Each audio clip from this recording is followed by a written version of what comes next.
Okay, yeah, that's the breaking news that we want to get to right now. Reports of that vegetation fire in Clairemont that's forcing that lane closure. This is near the 52 and the 805. You can see the smoke billowing there. Let's check in with CBS 8's Chris Groh. Chris, you just got on the scene there. What are you seeing?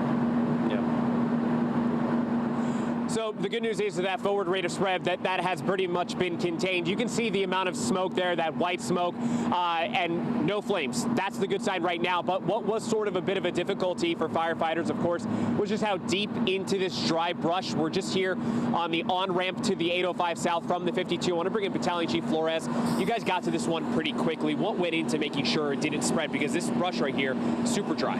Yeah, just like you said, gaining access was very difficult here. As the crews first pulled up, it was what we call initial attack, just 2 crews. When they saw how deep into the dry brush it was and the access trouble, they upgraded. Just like we've been all week, very aggressive in attacking these fires. We don't want these to progress into bigger incidents.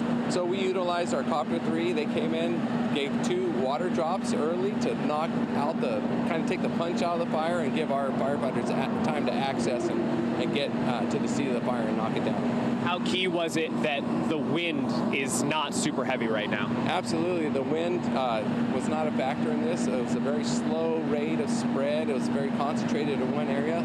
So the topography and the wind did not contribute to it spreading any farther. And then I just know that we have been going to so many of these brush fires that have broken out within even just the city limits.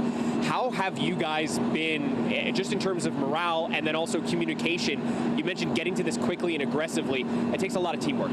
Absolutely. When I think about the firefighters, the city of San Diego and our neighboring agencies, we're very aggressive in attacking these fires. We want to protect the citizens and put our best foot forward. So we respond quickly, aggressively, and make sure we get that fire knocked down. And then it's probably difficult to say, but do you know about how much longer this area will sort of be closed off for you guys?